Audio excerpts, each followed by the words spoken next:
The galaxy had been at peace for 3,000 years. The Hegemony Council ruled over hundreds of species and thousands of worlds. They believed that war was a thing of the past. They believed that every problem could be solved with words and compromise. They had forgotten what it meant to fight. Ambassador Lyra stood at the window of the human diplomatic ship Starward Hope.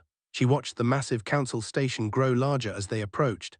The station was shaped like a ring, big enough to hold millions of beings from across the galaxy. It was the center of galactic civilization, the place where all important decisions were made. Lyra was a woman of 42 years with sharp grey eyes and short dark hair. She had served as a diplomat for 15 years and had seen many strange things in her career, but nothing had prepared her for what had happened 3 weeks ago. The Dominion had attacked without warning. They were in species with hard shells and 6 legs. They had never signed any peace treaties with the Council. They did not believe in diplomacy. They only believed in conquest. 3 human colony worlds had been struck in a single night. The cities were bombed from orbit. The survivors were rounded up like animals. 12,000 humans were confirmed dead. Another 40,000 were missing. Intelligence reports suggested they had been taken as slaves to work in mining colonies. Price, her young aide, walked up beside her. He was 28 years old with nervous energy and quick hands that were always moving. He held a tablet filled with briefing documents that he had read 100 times. "The Council wants us to negotiate," said. "They have been pushing for a peaceful resolution since the attacks." Lyra did not turn from the window. "I know what they want. The ambassador is already at the station. He has been meeting with council members for days. They say he is willing to discuss terms." "Terms," Lyra repeated. The word tasted bitter in her mouth. What terms could possibly be acceptable after what they did? Shifted uncomfortably. "The Council believes that some kind of compromise is possible. Return of some prisoners, withdrawal from some territory, that sort of thing." Some prisoners, some territory. Lyra finally turned to face him. What about the 12,000 dead? What compromise brings them back? Had no answer for that. The ship docked at the station an hour later. They were greeted by a delegation of council officials led by High of the Collective. Was tall and thin with blue skin and 4 eyes arranged in a diamond pattern on his elongated face. He moved with practiced grace and spoke with a voice like flowing water. "Ambassador," said, bowing slightly, "we are pleased that you have accepted our invitation to discuss this unfortunate situation." Lyra kept her face neutral. "I would not call it an invitation. Your messages made it clear that attendance was expected." His 4 eyes blinked one after another, a sign of discomfort that Lyra had learned to recognize. "The Council merely wishes to prevent further bloodshed. We have been in contact with the Dominion. They have expressed willingness to discuss a peaceful resolution." "Have they?" Lyra said. "It was not a question."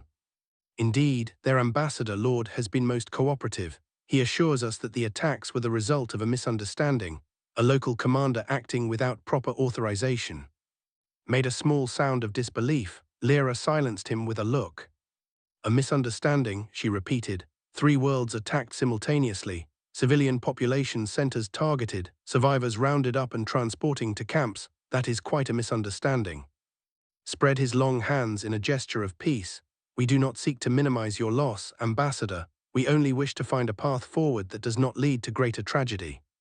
Lyra studied him for a long moment. Was not a bad being. He genuinely believed in peace, but he had never lost anyone to violence. His species had not fought a war in 2,000 years. He could not understand what humans were feeling right now.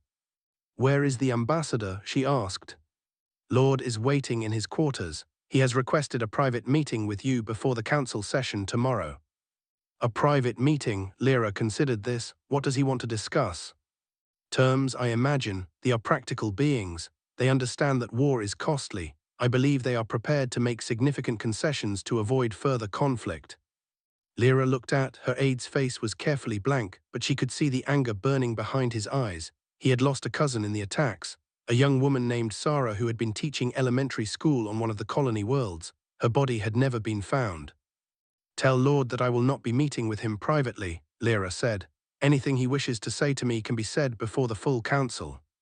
His eyes blinked again. "Ambassador, I must advise against this. Private negotiations are often more productive. They allow for frank discussion without the pressure of public observation."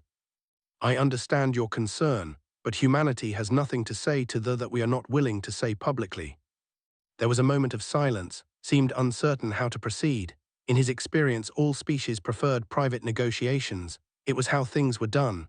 The public sessions were merely for show, to formalize agreements that had already been reached in back rooms. Very well, said finally. The council session will begin tomorrow morning. I hope that you will approach these discussions with an open mind. Lyra politely, I always have an open mind, but I also have a long memory. They were escorted to their quarters in the human section of the station. It was a comfortable suite with large windows looking out at the stars. Lyra stood at the window for a long time after had gone to his own room. She thought about the 12,000 dead. She thought about the 40,000 missing. She thought about the families back on Earth who were waiting for news, hopping against hope that their loved ones were still alive somewhere. The council wanted negotiation. They wanted compromise. They wanted everyone to shake hands and move on. But some things could not be forgiven. Some things could not be negotiated away. Lyra pulled out her communicator and opened a secure channel to Earth. The face of General appeared on the screen, was in her 50s with steel-grey hair and eyes that had seen too much. How did it go? Asked. They want us to negotiate. They think they will offer a deal. His expression hardened. What kind of deal? Return some prisoners, withdraw from some territory, pretend it never happened. And your response? Lyra looked out at the stars. Somewhere out there, 40,000 humans were suffering in camps. Somewhere out there, they were waiting to see if humanity would submit. My response will be delivered tomorrow, Lyra said, and I do not think the council is going to like it. The council chamber was the most impressive room Lyra had ever seen. It was designed to make anyone standing in the center feel small and insignificant. The ceiling stretched up into darkness so high that she could not see where it ended. 12 enormous seats were arranged in a half-circle, each one occupied by a representative of the most powerful species in the galaxy. Lyra stood alone in the center of the chamber, had wanted to stand with her, but protocol demanded that only the official ambassador could address the council directly, so she stood by herself, a single human facing the collected wisdom of the galaxy. The seats towered above her. Each one was built to accommodate the specific body type of its occupant. Sat in a tall, narrow chair suited to his elongated form. Of the syndicate occupied a wide throne that supported his massive reptilian body. Myra 7 of the Construct Collective sat perfectly still in a simple metal seat, her artificial eyes glowing faintly in the dim light. The acoustics of the chamber were designed to carry every sound. Lyra could hear the soft breathing of the biological. She could hear the faint hum of Myra 7's internal systems. She could hear her own heartbeat pounding in her ears. We call this session to order, announced. His voice echoed through the chamber like it was coming from everywhere at once. We are here to discuss the recent conflict between the human species and the Dominion. Ambassador, you may speak. Lyra took a breath. She had practiced this speech a dozen times, but now that the moment had arrived, the words felt inadequate. How could she explain what humanity was feeling to beings who had forgotten what it meant to grieve? She began. 3 weeks ago, the Dominion launched an unprovoked attack on 3 human colony worlds. They did not issue a declaration of war. They did not make demands. They simply attacked. Raised one massive clawed hand. We are aware of the facts, Ambassador. The question before this council is how to resolve this conflict peacefully. I understand, Lyra said, and I appreciate the council's concern. But before we discuss resolution, I want to make sure everyone understands exactly what happened. She activated the holographic display she had been given. Images appeared in the air around her. Burned cities, mass grave, survivors with empty eyes being loaded onto transport ships. This is what they did to us, Lyra said. These were not military targets. These were homes, schools, hospitals. They did not come to conquer territory. They came to hurt us, to break us, to show us that we were weak. Of the meditation spoke was a being of pure light and a consciousness that existed partially in dimensions humans could not perceive. When spoke, the voice sounded like wind chimes in a gentle breeze. We feel your pain, Ambassador. Loss is a universal experience, but the path of vengeance leads only to more loss. They have offered to negotiate. Is it not better to accept their offer than to seek revenge?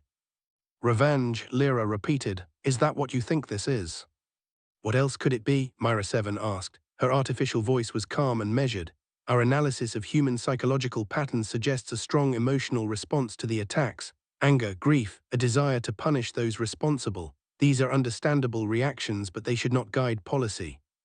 Lyra felt a spark of anger in her chest, but she kept her voice steady. Tell me about the offer. Leaned forward. They have proposed the following terms. They will return 60% of the humans currently in their custody. They will withdraw from one of the 3 occupied worlds.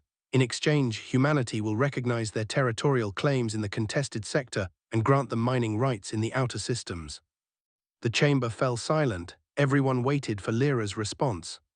60%, she said slowly. That means 40% of our people will remain as slaves. A difficult compromise, certainly, acknowledged, but negotiations often require sacrifice from both sides. And the world they keep, the one they do not withdraw from. A colony world with significant mineral resources that have invested considerable effort in establishing mining operations there. That world has a name, Lyra said. It is called New Virginia. Before the attack, it had a population of 2 million humans. Now it has mining operations. Shifted in his massive seat. Ambassador, we understand this is difficult, but they are powerful. They have 400 capital ships and access to resources across a dozen systems. A war with them would be costly for humanity, perhaps catastrophic. I am aware of the numbers, Lyra said. I am also aware that we have 600 combat-ready ships with more being built every day. A murmur passed through the chamber. They exchanged glances. Even so, Myra 7 said, projections indicate significant casualties on both sides. Hundreds of thousands dead, perhaps millions. Is that truly preferable to negotiation? Lyra looked up at the 12 towering figures. These beings had ruled the galaxy for millennia. They had built a civilization based on compromise and cooperation. They genuinely believed that any conflict could be resolved with enough patience and goodwill. They had never met a species like humanity. Let me tell you what humanity offers, Lyra said. Unconditional surrender, complete withdrawal from all human space, return of every single person they took, not 60%, all of them, reparations for the families of the dead, and the commanders who ordered these attacks will stand trial for their crimes. The chamber erupted, spoke over each other, raised his hands for silence, but it took several moments before order was restored. Ambassador said, his voice strained, they will never accept these terms. You are asking for total capitulation. Yes, Lyra said, I am. But this will lead to war. The war has already started. They started it when they murdered 12,000 of our people. Light flickered rapidly. Surely there is room for compromise, some middle ground between their offer and yours. There is no middle ground, Lyra said, not on this, not ever. The chamber fell silent again. They stared at her with expressions ranging from confusion to concern to something that might have been fear. You would risk the destruction of your species, Myra 7 said, rather than accept a negotiated peace. Lyra thought about the images she had shown them, the burned cities, the mass grave, the survivors being loaded onto slave ships. Some things cannot be negotiated, she said. Some crimes cannot be forgiven. They thought we were weak. They thought we would bow down and accept whatever scraps they offered us. They were wrong. She looked at each in turn, these ancient beings who had forgotten what it meant to fight for something, who had forgotten that some things were worth more than survival. Humanity will not negotiate with we will not compromise, we will not surrender. If that means war, then we will fight, and we will win, or we will lose everything, but we will not kneel. The silence that followed was absolute. For the first time in 3,000 years, the Hegemony Council had no response. Lyra turned and walked out of the chamber. Behind her, the 12 species in the galaxy watched a young race choose war over peace and wondered if they had ever truly understood humans at all. Admiral Cole sat in his command chair aboard the flagship Defiance. The ship was the largest vessel humanity had ever built, a massive warship bristling with weapons and protected by layers of armor and shields. Around it floated 612 other ships of various sizes, all of them crewed by men and women who knew that war was coming. Cole was 56 years old with a face that looked like it had been carved from stone. His hair had gone completely grey 10 years ago, and deep lines marked the corners of his eyes and mouth. He had served in the human military for 35 years, starting as a young pilot and working his way up through the ranks. He had never commanded a fleet this large. He had never faced an enemy like the. His communications officer looked up from her console. Admiral, incoming transmission from Ambassador. Put it through. Lyra's face appeared on the main view screen. She looked tired, Cole thought. The past few weeks had taken a toll on all of them. It is done, Lyra said. The Council has been informed of our position. How did they take it? About as well as you would expect. Shocked, confused. They cannot understand why we would refuse to negotiate. Cole slowly. He had expected nothing else. The Council species had been at peace for so long that they had forgotten what conflict really meant. They saw war as a failure of diplomacy, a breakdown in communication that could always be fixed with enough talking. They did not understand that some enemies did not want to talk. "What about the ambassador?" Cole asked. Lord left the station an hour after the council session ended. He was not pleased. "Our intelligence reports indicate that they are mobilizing their full military force." "Good." Cole turned to his tactical officer. "Status of our fleet." "All ships report ready for combat, Admiral.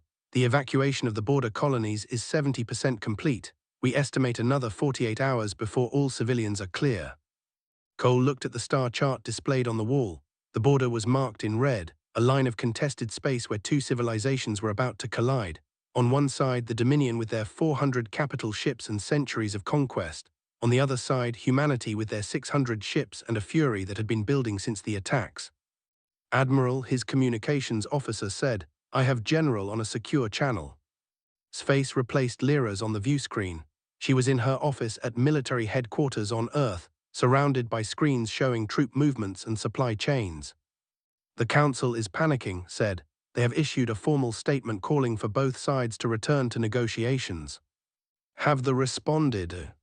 "Yes." Lord released a statement of his own. He called humanity's rejection of their generous offer an act of aggression. He said the Dominion has no choice but to defend itself. Cole almost laughed. "Defend itself? They attacked us, killed thousands of our people, and now they claim they are the victims." "That is how they see it," said. "In their culture, the strong take from the weak. That is the natural order. They expected us to accept their dominance. Our refusal to submit is seen as an insult." "Then we will teach them about insults." Hesitated. "Cole, I need to ask you something. Are you certain about this? Once we engage there is no going back. The Council will condemn us. We will be isolated from galactic civilization." Cole was quiet for a moment. He thought about the colony worlds that had been attacked. He thought about the families who had lost everything. He thought about the 40,000 humans who were right now suffering in camps, working and dying for masters who saw them as nothing more than tools. "Let me tell you a story," he said. 300 years ago, when humanity was still confined to Earth, there was a war. A small country was invaded by a much larger power. Everyone expected the small country to surrender. They had no chance of winning. The numbers were overwhelming. What happened? They fought anyway, for years. They burned their own cities rather than let them fall into enemy hands. They sacrificed everything, not because they thought they could win, but because surrender was unacceptable. Slowly, and what happened in the end? They won. Against all odds, they won. Because their enemies could not understand why they kept fighting, could not comprehend a people who valued freedom more than survival. Cole stood up and walked to the viewport. Outside, the stars blazed against the darkness of space. Somewhere out there they were for war. They thought they knew what humanity was capable of. They were wrong. "They made a mistake," Cole said. "They thought we were like the Council species, soft, comfortable, willing to accept any humiliation to avoid conflict. They looked at our diplomats and our traders and our scientists and they saw weakness. And now they will see something different." Cole turned back to the screen. "Give the order to all fleet commanders. We advance to the border in 48 hours. As soon as the civilian evacuation is complete, we begin offensive operations." His eyes widened slightly. "You are not waiting for them to attack first?" "No, the respect strength. They expected us to cower behind our hoping they would show mercy. Instead, we will bring the war to them. We will hit them so hard that every species in the galaxy will hear about it. The Council will call us aggressors." "Let them. The Council has done nothing while our people suffered. They called for negotiation while our civilians were being shipped to camps. Their opinion means nothing to me." Was quiet for a long moment. Then she smiled, a hard smile that matched the look in Cole's eyes. "I will give the order," she said. "All fleet commanders will be informed. Offensive operations begin in 48 hours. "One more thing," Cole said. "I want a message sent to the Dominion. Direct communication, no intermediaries." "What should the message say?" Cole thought about all the people who had died, all the families that had been torn apart, all the suffering that they had caused because they thought humanity would not fight back. "Tell them this. You wanted to know what humans are made of. You are about to find out." The transmission ended. Cole stood alone on the bridge of his flagship, surrounded by the quiet hum of machinery and the soft glow of display screens. In 48 hours, the largest war humanity had ever fought would begin. The thought they understood humans. They had studied human culture, human history, human psychology. They had concluded that humanity was a young and foolish species that could be easily dominated. They had missed one important detail. Humans did not know how to surrender. It was not in their nature. Throughout their history, they had faced countless enemies who should have destroyed them. Empires that were larger, armies that were stronger, enemies that held every advantage. And somehow, humans always found a way to keep fighting. Cole looked out at the stars one more time. Somewhere out there, the 40,000 prisoners were waiting, hopping, praying that someone would come for them. We are coming, Cole thought. Hold on just a little longer. We are coming, and we will burn anyone who stands in our way. Lyra had been standing in the council chamber for 8 hours. Her feet ached, her throat was dry. Her patience had worn thin hours ago, but she kept her face calm and her voice steady. That was what diplomats did. They stayed calm even when they wanted to scream. They had taken turns speaking. Each one had a different argument for why humanity should accept the offer. Each one had a different way of saying the same thing: give up, surrender, accept your defeat and move on. Was speaking now. His voice was gentle and reasonable, the voice of someone who genuinely believed he was helping. Perhaps if you offered them a symbolic victory, suggested, a small territorial concession, nothing of real value, it would allow them to save face while you retrieve your captured citizens. Save face, Lyra repeated. The words felt hollow in her mouth. You want us to help the save face? It is a common diplomatic technique. Both sides claim victory, both sides maintain the conflict ends and life continues. 12,000 of my people are dead, 40,000 more are being worked to death in camps, and you want us to help the save face? Spread his long hands. I understand your anger, but anger fades. The dead cannot be brought back. The question is whether you will sacrifice more lives in a war that could be avoided. From behind, Lyra spoke up. He had been silent for most of the session, but now his voice cut through the chamber like a blade. You keep talking about avoiding war, but war has already happened. They attacked us, they killed us, they enslaved us. The war started the moment the first bomb fell. They shifted uncomfortably. They were not used to being interrupted by junior staff. Myra Seven's artificial eyes focused on, young human, we understand your emotional response, but our projections indicate that a full-scale war will result in casualties numbering in the hundreds of thousands, perhaps millions. Is that truly preferable to a negotiated settlement? Your projections, have your projections ever accounted for a species that does not stop fighting when the numbers turn against them? Silence fell over the chamber. They exchanged confused glances. All rational beings seek to minimize loss, said. The light being's voice was soft and melodic. When the cost of continuing conflict exceeds the potential benefit, negotiation becomes the logical choice. This is a universal truth. Lyra stepped forward. She was tired of logic, tired of projections, tired of beings who had forgotten what it meant to fight for something. You are right, she said. That is logical, but let me tell you something about humans. We are not always logical. She looked up at the towering, these ancient beings who had ruled the galaxy for thousands of years. You have studied us, Lyra continued. You have analyzed our history, our culture, our psychology. You have concluded that we are a young species, emotional and impulsive. You think you understand us. We have extensive data, Myra 7 confirmed. Billions of data points covering every aspect of human civilization. And yet you still do not understand us, because your data cannot capture what makes humans different from every other species in this galaxy.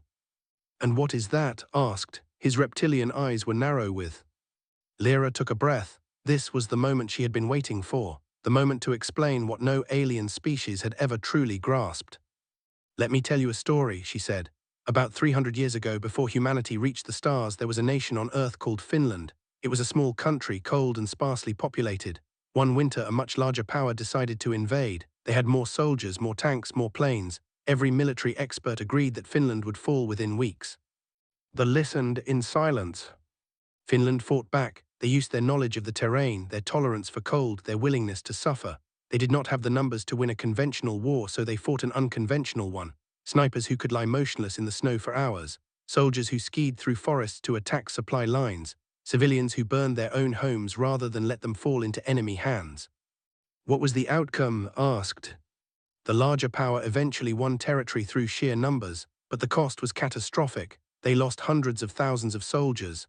Their military was humiliated on the world stage, and Finland remained independent, bloodied but unbroken. Myra 7 processed this information, an interesting historical example, but surely you do not suggest that humanity can defeat the through similar tactics. I am suggesting something different, Lyra said. I am suggesting that you do not understand what you are dealing with. They attacked us because they thought we would surrender. They looked at us and saw a soft species, comfortable and peaceful. They thought we had grown weak. And have you not? Asked. Your species has not fought a major war in generations. You have devoted yourselves to commerce and exploration. These are not the activities of a warrior species. No, these are the activities of a species that chooses peace when peace is possible. Lyra's voice hardened. But make no mistake, when peace is not possible, when our families are threatened, when our homes are attacked, we become something else entirely. She stepped closer to the center of the chamber, her eyes moving from one to the next. They have awakened something in humanity, something that has been sleeping for a long time. You call it emotion, you call it irrationality, we call it something else, we call it fury. Fury accomplishes nothing, said. It clouds, it leads to poor decisions.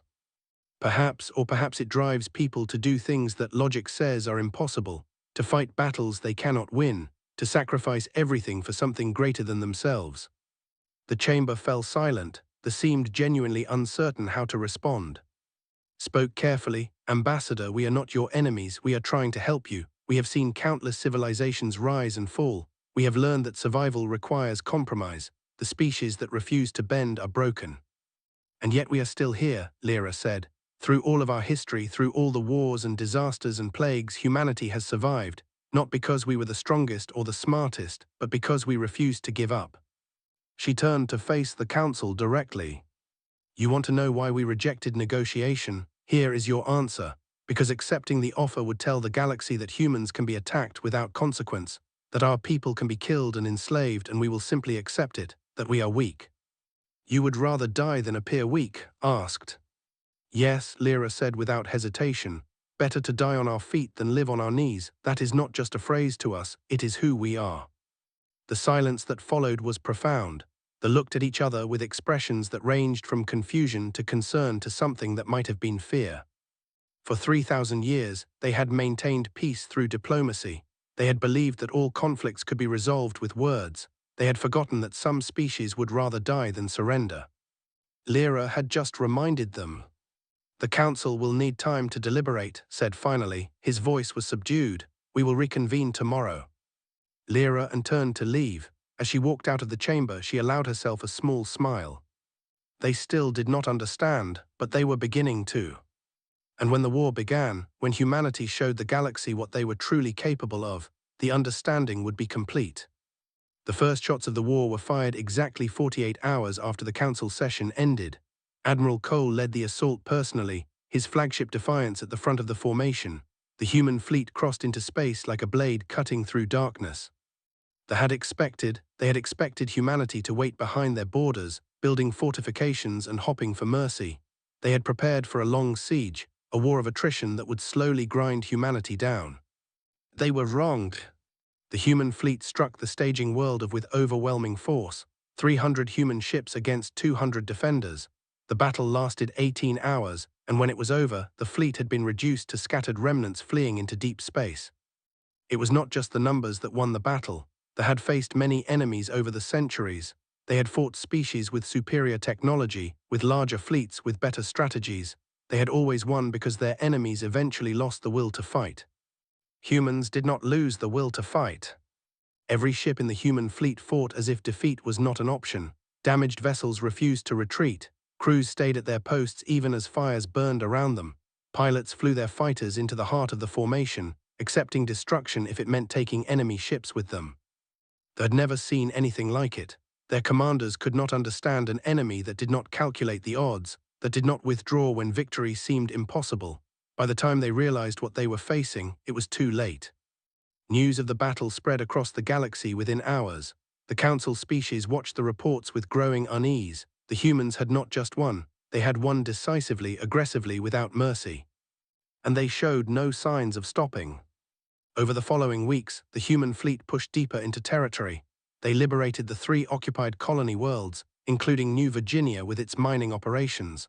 The surviving colonists greeted their liberators with tears of joy and disbelief. The 40,000 prisoners were found in camps scattered across a dozen worlds. Many were in terrible condition, worked nearly to death by masters who saw them as nothing more than tools, but they were alive, and now they were free.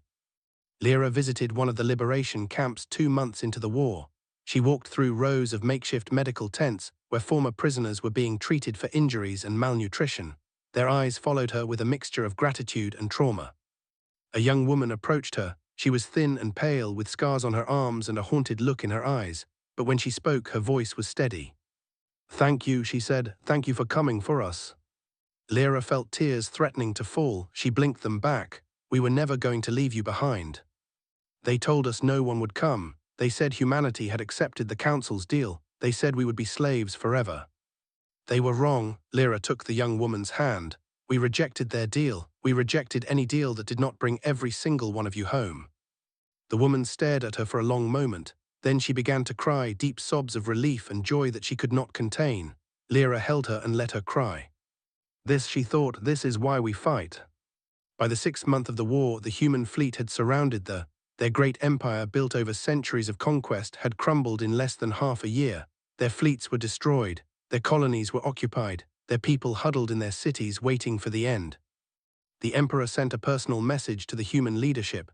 He offered generous terms for peace, territorial concessions, economic reparations, formal apologies, everything the Council had originally suggested and more. The response came from Lyra, now Secretary General of Human External Affairs. She spoke directly to the Emperor through a video broadcast that was transmitted across the galaxy. "Your Majesty," she said, "6 months ago you attacked our worlds without provocation. You killed 12,000 innocent people. You enslaved 40,000 more. When we demanded justice, you offered us scraps and expected us to be grateful." She paused, letting the words sink in. "Now you sit in your palace, surrounded by human ships, and you offer us peace. You offer us everything we originally demanded and more, because now you understand what we tried to tell you from the beginning." Her voice hardened. "Humanity does not negotiate from weakness. We do not bow to those who attack us. We do not forget and we do not forgive. You wanted to know what humans are made of. Now you know." The broadcast ended. The next day, the Dominion surrendered unconditionally. Every term humanity had demanded was accepted. Every prisoner was returned. Every commander who had ordered the original attacks was arrested and handed over for trial. The war was over. Humanity had won. In the council chamber, the 12 eldest species watched the surrender ceremony in stunned silence. They had been so certain that war would be catastrophic for humanity. They had been so sure that negotiation was the only sensible path. "I believe we have miscalculated," Myra 7 said. Her artificial voice carried a note of something that might have been wonder. "The humans are not like us." "No," agreed quietly, "they are not." Slight flickered thoughtfully. "They fought a war to its conclusion. They refused compromise at every step, and in the end they won more completely than any negotiation could have achieved." "More than that," said. His reptilian eyes were fixed on the surrender ceremony. "They showed the galaxy something. Every species that was considering aggression against humanity is now reconsidering. They were powerful, they were feared, and the humans destroyed them." The council fell silent. For 3,000 years, they had maintained peace through diplomacy and compromise. They had believed that war was always the worst option, that any conflict could be resolved with enough patience and goodwill. The humans had shown them another way, not better perhaps, but different, a way that came from a species that would rather fight to the death than accept injustice, a species that turned fury into power and grief into determination. A species that the galaxy would never underestimate again. On Earth, the celebrations lasted for days. People filled the streets of every city, cheering and crying and holding each other. They had been afraid. They had been uncertain. They had wondered if they had made a terrible mistake by rejecting negotiation. Now they knew. Lyra watched the celebrations from her office window, stood beside her, a glass of champagne in his hand. "We did it," he said. "We actually did it." "Yes," Lyra said, "we did." She thought about all the people who had died, the 12,000 killed in the original attacks, the soldiers who had fallen in battle, the prisoners who had not survived the camps. They had paid the price for this victory. But they had not died in vain. They had died for something, for principle, for justice, for the simple truth that some things are worth fighting for no matter the cost. Raised his glass to humanity. Lyra picked up her own glass and touched it to his. To humanity, may the galaxy never forget what we showed them today. Outside, the celebrations continued, and across the stars 100 species looked at humanity with new eyes. They had thought humans were soft. They had thought humans were weak. They had thought humans could be pushed around and exploited. They had been wrong, and they would never make that mistake again.